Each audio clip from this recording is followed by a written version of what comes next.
Кытай Кыргызстанга 100 миллион доллар берүүгө даяр. Түркияда Орхан Инандынын соттук иши башталды. АКШ жакынкы 3 жылда жок болот. УНА мамлекеттик мекемесинин жетекчиси болуп Рустам Жокоев дайындалды. Таңга жуук Караколго жакын жерде жер титиреди. КМК Кумтөр кенинин мыйзамсыз 200 миллион доллар чыгарып кеткендерге издөө жарыялады.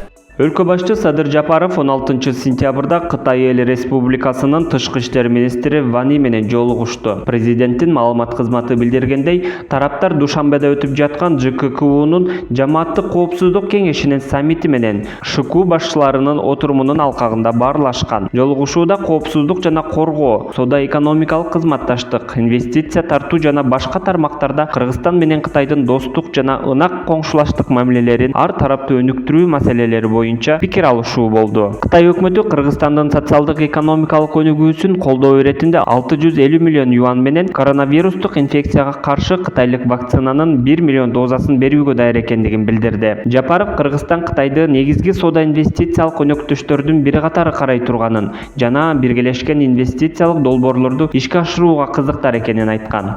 Түркиянын борбору Анкара шаарында Сапат эл аралык билим берүү мекемесинин жетекчиси Орхан Инандынын соту башталды. Бул тууралуу түрк басылмалары жазып чыгышты. Маалыматка ылайык, Орхан Инанды сот отурумуна видео конференция аркылуу өзү жаткан абактан байланышып, ал эми анын жактоочусу сот залында катышты. Соттук отурумда айыпталуучу колу сынгандыгына байланыштуу коргонуу иштерин даярдай албай калгандыгын жана бул үчүн кошумча убакыт берүүсүн суранган. Белгилей кетсек, Түркиянын башкы прокуратурасы Инандыны 22 жыл 6 айга эркинен ажыратууну талап кылууда. Орхан Инанды ушул жылдын 1-июнунан бери дайынсыз болуп жаткан. 5-июлда Түркиянын президенти Режеп Тайип Эрдоган Орхан Инанды атайын операциянын негизинде колго түшүрүлүп, Түркияга жеткирилгенин кабарлаган. Америка Кошмо Штаттары жакынкы 3 жыл ичинде жок болот. Бул тууралуу АКШнын мурунку президенти Дональд Трамптын билдирүүсүнө таянып, чет элдик маалымат каражаттары жазып чыгышты. Маалыматка ылайык, Дональд Трамп Американын жергиликтүү каналдарынын биринде маек берип жатып, бийликке келген Жозеф Байдендин президенттик мөөнөтү башталгандан бери өлкөнүн абалы мурда болуп көрбөгөндөй ылдый түшкөндүгүн айткан. 2022-2024 жылдары боло турган шайлоого барганыбызда бизде өлкө жок болот деген Трамп. Ошондой ал Байдендин Афганистандагы аракеттерин АКШ үчүн тарыхтагы эң чоң жеңилүү деп атап, отставкага кетиши керектигин билдирген.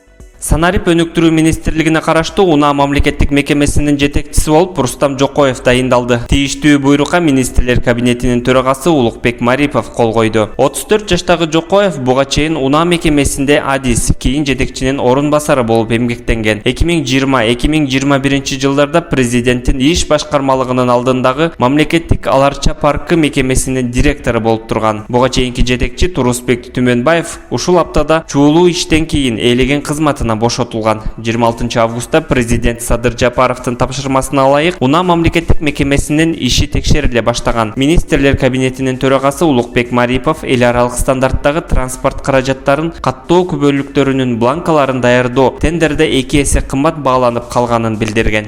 Бүгүн 17 сентябрь күнү Ысык Көл облусунун Каракол шаарына жакын жерде жер титирөө катталды. Бул тууралуу сейсмология институтунан билдиришти. Жер титирөө саат 4:07 катталган. Жер титирөөнүн очогу Күнгөй Ала Тоо Кырка тоосунун түндүк капталында, Талды суу айылынан 22 чакырым түндүк чыгыш, Каракол шаарынан 56 чакырым түндүк чыгышта жайгашкан. Калктуу конуштарда жер титирөөнүн күчү сезилген эмес деп билдирет сейсмология институтунан.